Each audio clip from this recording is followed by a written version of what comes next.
এডুইন্সের সকল প্রিয় ছাত্রছাত্রীদের আরো একটি ভিডিওতে স্বাগত। আজকে আমরা দশম শ্রেণীর ভৌত বিজ্ঞানের পদার্থের ভৌত ও রাসায়নিক ধর্মসমূহ এর আয়নীয় ও সমযোজী বন্ধন এই টপিক থেকে একটা প্রশ্ন ইম্পর্টেন্ট যেটা জানবো, আয়নীয় ও সমযোজী যৌগের মধ্যে পার্থক্য লেখো। তাহলে এই পার্থক্যটা জানার আগে সব থেকে ইম্পর্টেন্ট কি জানা যায় আয়নীয় যৌগ আর সমযোজী যৌগটা কি। আয়নীয় যৌগ অর্থাৎ কি তড়িৎযোজী বন্ধন বা আয়নীয় বন্ধনের মাধ্যমে কি গঠিত হয়, যে যৌগ গঠিত হয় তাকে বলা হয় যে আয়নীয় যৌগ। তো আয়নীয় যৌগ কিভাবে গঠিত হবে, আয়নীয় বন্ধন অর্থাৎ কি, তাদের মধ্যে কি থাকবে ভালো করে ধরো। আমি যদি NaCl বলি, এই NaCl এর মধ্যে Na+ এবং Cl- অর্থাৎ কি দুটো আয়ন, এই আয়ন দুটো একটা বন্ধন গঠন করবে যেটাকে বলা হবে কি আয়নীয় বন্ধন বা তড়িৎযোজী বন্ধন। ঠিক আছে, এইবার এই আয়নীয় বন্ধনের মাধ্যমে যুক্ত অর্থাৎ কি ইলেকট্রনের আদান প্রদানের মাধ্যমে যে যৌগ গঠন হচ্ছে সেটা কি আয়নীয় যৌগ। এবার পড়বো সমযোজী যৌগ অর্থাৎ সমযোজ্যতা বা সমযোজী বন্ধনের মাধ্যমে, অর্থাৎ কি এরা কি করবে, কোনো আয়নের বিনিময় নয়, এরা কি করবে, এরা একটা ইলেকট্রন জোড়কে পরস্পর কি করবে, টেনে রাখবে। তাহলে যদি দেখো কি, ধরো আমি বললাম যে F2, এই F2 এর ক্ষেত্রে কি হবে ভালো করে দেখো, F অর্থাৎ এরা কি করছে, একটা ইলেকট্রন জোড়কে পরস্পর ইউজ করছে দুজন মিলে, এটাই কি সমযোজী বন্ধন। অর্থাৎ ইলেকট্রন জোড়কে, একটা জোড় হোক বা দুটোই, ইলেকট্রন জোড়কে যারা কি করবে টেনে রাখবে, দুজনই সেম ভাবে ইউজ করবে, তারা হচ্ছে কি যৌগ, তারা হচ্ছে সমযোজী যৌগ। তাহলে এখান থেকে ফার্স্টেই এদের সংজ্ঞাগুলোই কিন্তু কি করছে, একে অপরের সাথে কি পার্থক্য দেখাচ্ছে। তাহলে তড়িৎযোজী বন্ধনের মাধ্যমে যুক্ত হচ্ছে, এ হচ্ছে সমযোজী বন্ধনের মাধ্যমে। সেকেন্ড কনসেপ্ট কি আসছে, সেকেন্ড কনসেপ্ট আসছে যে এরা কি আয়ন গঠন করে। যেমন ভালো করে দেখো Na এবং Cl এর ক্ষেত্রে Na এর কত থাকে 2, 8, 1, আর Cl এর থাকে কত, Cl এর থাকে 2, 8, 7, অর্থাৎ ও একটা ইলেকট্রন দিয়ে দিলে ও হয়ে যাবে 2, 8, 8 এবং এ হয়ে যাবে 2, 8। তাহলে ভালো করে দেখো, এই একটা দিয়ে দিলে হয়ে যাবে Na+ আর এ হয়ে যাবে Cl-, অর্থাৎ এরা কি তৈরি করে নিচ্ছে, ভালো করে দেখো, এরা আয়ন কি করছে, আয়ন গঠন করছে। এর ক্ষেত্রে কিন্তু কোনো আয়ন গঠনের কোনো কনসেপ্টই নেই, কেন, এরা আয়ন গঠন করছে না, এরা কি করছে, এরা ইলেকট্রন জোড়কে ব্যবহার করছে। তাহলে এটা গেল দ্বিতীয় পার্থক্য। কি প্রথম পার্থক্য দেখলে এরা কোন বন্ধনের মাধ্যমে যুক্ত হচ্ছে, দ্বিতীয় হচ্ছে আয়ন তৈরি করে, এখানে আয়ন তৈরি করতে লাগে না। এবার থার্ড কনসেপ্টে কি আসবো, তড়িৎ ঋণাত্মকতা।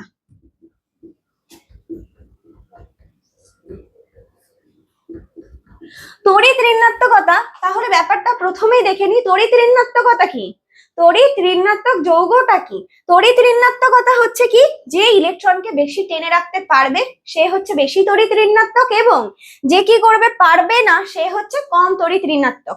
এইবার এই যে তড়িৎ ঋণাত্মক যে ব্যাপারটা ঘটছে, কনসেপ্টটা ভালো করে দেখো, এখানে Na এবং Cl এর মধ্যে ইলেকট্রন অ্যাফিনিটি বা ইলেকট্রনের প্রতি কি আসক্তি, অর্থাৎ ইলেকট্রনকে টেনে রাখবে কে, এই ক্লোরিনের দরকার কাকে, একটা ইলেকট্রনকে দরকার, এ কি ছেড়ে দিতে চাইবে, কারণ 2, 8, 7 আছে, 7টা ছেড়ে নিয়নের মতো হতে চাইবে নাকি আরেকটা নিয়ে এর পরবর্তী গ্যাস আর্গনের মতো হওয়ার চেষ্টা করবে। অবশ্যই ওর পক্ষে ইজি একখানা ইলেকট্রন বেশি নিয়ে নেওয়া। তো একটা ইলেকট্রন নেওয়ার জন্য এ কি করবে, ও এই 7টা ইলেকট্রনের একজনকেও ছাড়তে চাইবে না এবং একটা টেনে নেওয়ার চেষ্টা করবে। তো এটা কি বলবো, এটা তড়িৎ ঋণাত্মক বেশি কার তুলনায়, এই N এর তুলনায়। কেন, Na কিন্তু ইলেকট্রনটাকে রাখতে চাইবে না, Na কি করবে, ইলেকট্রনটাকে ছেড়ে দিতে চাইবে। কেন, তাহলে ও যদি একটা ছেড়ে দেয়, এখানে 7টা নেওয়া বেশি সুবিধা নাকি একখানা ছেড়ে দিয়ে Na+ হয়ে নিয়নের মতো হওয়া বেশি সুবিধা। তাহলে ভালো করে দেখো, তাহলে ও কি হতে চাইবে, ও ইলেকট্রন ছেড়ে দিতে চাইবে, অর্থাৎ ইলেকট্রনের প্রতি আসক্তি বা ইলেকট্রন অ্যাফিনিটি এর কাছে কিন্তু অনেক কম। তাহলে এদের মধ্যে তড়িৎ ঋণাত্মকতার পার্থক্য থাকবে খুবই বেশি। এইবার এই ক্ষেত্রে যখন আমরা সমযোজী যৌগের ক্ষেত্রে দেখব, এই ক্ষেত্রে এদের মধ্যে তড়িৎ ঋণাত্মকতার পার্থক্য কিন্তু বেশি থাকবে না, অথবা কি হবে, তড়িৎ ঋণাত্মকতা সেমও হবে। যেমন দেখো, দুটো ফ্লুরিন তৈরি করেছে, এই ফ্লুরিন দুজনই তো সেম মৌল ফ্লুরিন, এবার এই ফ্লুরিন গুলোর কি তড়িৎ ঋণাত্মকতা আলাদা হওয়া সম্ভব, এরা সেম তড়িৎ ঋণাত্মকতা রাখছে, অর্থাৎ কি হয়ে যাচ্ছে, এই ফ্লুরিনটা একই ইলেকট্রন জোড় গ্রহণ করছে। কেন, এরও ইলেকট্রনের প্রতি যতটা আসক্তি এই ফ্লুরিনেরও কিন্তু ততটা, অর্থাৎ এদের তড়িৎ ঋণাত্মকতার কোনো পার্থক্য নেই। তো এই ক্ষেত্রে কি দেখা যাচ্ছে, তড়িৎ ঋণাত্মকতা কি কার জন্য, যারা আয়নীয় যৌগ গঠন করছে তার জন্য কি হবে, তার জন্য এই তড়িৎ ঋণাত্মকতার পার্থক্য বেশি থাকতে হবে, এবং যারা সমযোজী গঠন করছে তাদের জন্য কি থাকতে হবে, কম। তাহলে এটা মুছে দিয়ে পরের পয়েন্টটায় যাচ্ছি। এইবার তারপরের পয়েন্ট কি বলতে পারবো, তারপরে হচ্ছে এই যে আয়নীয় যৌগগুলো কেলাস গঠন করে, কিন্তু সমযোজী যৌগ কিন্তু সেই রকম কেলাস গঠন করে না। এই NaCl কে যদি দেখো তাহলে এও কিন্তু কি করছে, কেলাস গঠন করছে।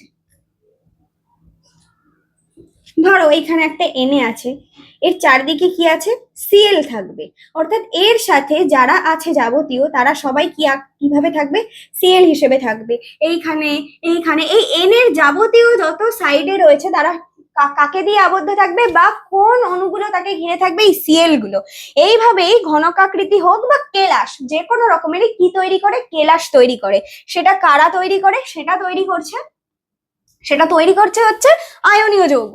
কিন্তু সমযোজী যৌগের ক্ষেত্রে এই কেলাস গঠনটা দেখা যায় না। তাহলে আমরা আরেকটা পয়েন্ট পেয়ে গেলাম, কি, কেলাস গঠন।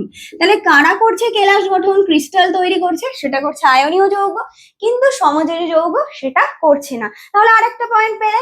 নেক্সট আরেকটা পয়েন্ট আসবো, কি, এই যে কেলাস গঠন করছে, এটা থেকেই আমি পরের পয়েন্টে চলে আসতে পারবো। দেখো সব কিন্তু একের সাথে এক লিঙ্ক করে রয়েছে। এরপর এই যে কেলাস গঠন গেল, এই কেলাস গঠন কি থাকে, এরা ইলেকট্রন কি করছে, এদের মধ্যে যে এই বন্ধনটা রয়েছে, এই বন্ধনটা কি খুব শক্ত বন্ধন হয়। এর ফলে কি হয়, যখন তাপ প্রয়োগ করা হয়, হিট দেওয়া হয়, বা তাপের সাইন এটা তোমরা জানো, তো হিট যখন দেওয়া হয় বা তাপ প্রয়োগ করা হয় তখন কি ঘটনা ঘটছে, এটা গলে না সহজে। এই গলনাঙ্ক বা স্ফুটনাঙ্ক এর কি হয়, অনেক বেশি হয়। এত বেশি হওয়ার কারণ কি, কারণ হচ্ছে এর যে বন্ধন শক্তি সেটার মান অনেক বেশি, তাই গলনাঙ্ক বা স্ফুটনাঙ্ক এর ক্ষেত্রে কি হয়, বেশি হয়। এবার চললো আমরা যদি সমযোজী যৌগের ক্ষেত্রে যাই, তাহলে তখন ফ্লোরিন দিয়ে বলেছিলাম, এবং ধরো নাইট্রোজেন দিয়ে বললাম।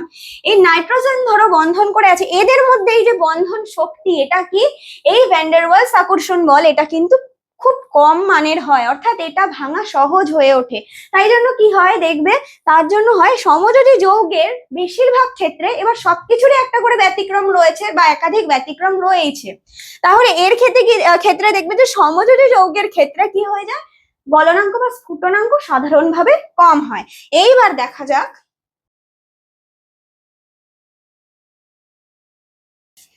আরেকটা কি পয়েন্ট, এদের দ্রাব্যতা। কোন পয়েন্ট শিখবো, দ্রাব্যতা। দ্রাব্যতা অর্থাৎ কোন দ্রবণে এরা দ্রবীভূত হয়, অর্থাৎ কোন দ্রাবকে। দ্রবণ কি, দ্রাবকের মধ্যে দ্রাবক গোলানোর ফলে বা মিশ্রণটাই, কি মিশ্রণ নয়, দ্রবণ আর মিশ্রণের মধ্যে পার্থক্য রয়েছে, অর্থাৎ কি দ্রাবক এবং কি দ্রাব, এই দুটো মিলেই তৈরি হচ্ছে দ্রবণ। তো এই আয়নীয় যৌগরা কিন্তু ধ্রুবীয় দ্রাবকে, অর্থাৎ কি, ভালো করে দেখো, জল H2O, এই জলে দ্রবীভূত হয়, কিন্তু এই সমযোজী যৌগ কিন্তু জলে দ্রবীভূত হয় না, এরা সমযোজী দ্রাবকে দ্রবীভূত হয়, যেমন কি বেনজিন, অ্যালকোহল, এইসবে দ্রবীভূত হয়। এবার ভালো করে শোনো, এর কারণটাও এখানে তোমাদের বলে দিচ্ছি যাতে মনে রাখতে পারো। এই জল কি হয়, এই H2O এটা H+OH- এ ভেঙে যেতে পারে। এই ভেঙে যাওয়ার কারণে কি হচ্ছে, এই ভেঙে যাওয়ার কারণে এইখানে আমার ধরো NaCl আমি জলে গোলাচ্ছি, Na+ এবং Cl-, এই যে প্লাস কার দিকে যাবে, অ্যাট্রাক্টেড হয়ে নেগেটিভের দিকে, Cl কার দিকে যাবে, পজিটিভের দিকে। এইবার ভালো করে দেখো, এই যে জলের যে ধ্রুবীয় অণু, এরা কি করছে, এই পোলগুলোকে অ্যাট্রাক্ট করে দিচ্ছে, অর্থাৎ এরা ভেঙে যাচ্ছে, ভেঙে গুলে যাচ্ছে। কিন্তু বেনজিনের ক্ষেত্রে সেই ঘটনার, বেনজিন বলছি, সমযোজী যৌগের ক্ষেত্রে কিন্তু সেই ঘটনা ঘটছে না। ফলে কি হচ্ছে, ওখানে কারো কোনো আয়ন নেই, পোল নেই, অর্থাৎ পজিটিভ বা নেগেটিভ কোনো পোল নেই। এই পোল না থাকার জন্য এরা কি করছে, জলে দ্রবীভূত হতে পারছে না। তাহলে বোঝা গেল যে আয়নীয় ও সমযোজী যৌগের মধ্যে তাহলে দ্রাব্য তার মধ্যে পার্থক্য রয়েছে। তাহলে এতগুলো পয়েন্ট যদি ঠিকঠাক করে লেখা যায় এবং একটা আরেকটার সাথে লিঙ্কড হিসেবে রয়েছে, যে একটা লিখলেই কিন্তু পরেরটা তোমাদের মনে এসে যাওয়ার কথা, যেভাবে বোঝালাম তার জন্য। তো এই প্রশ্নটা নিশ্চয়ই তোমরা ভালো করেই করতে পারবে। তো আজকের ভিডিও নিশ্চয়ই কোনো সমস্যা নেই। আর এটা নিয়ে এই চ্যাপ্টারে এই প্রশ্ন ছাড়াও যদি অন্য কোনো প্রশ্নের সমস্যা থেকে থাকে তাহলে অবশ্যই সেটা কমেন্ট করে জানাতে ভুলবে না। পরবর্তী আরো একটি ভিডিও নিয়ে এসে তার সমাধান নিয়ে আসবো। এরকম আরো শিক্ষামূলক ভিডিও যদি পেতে চাও তাহলে আমাদের ইউটিউব চ্যানেল এডুইন্সকে সাবস্ক্রাইব করো। এছাড়াও আমাদের ফেসবুক পেজ এডুইন্সকে লাইক, কমেন্ট ও শেয়ার করতে ভুলো না। ধন্যবাদ। Edwins, learn, grow, succeed.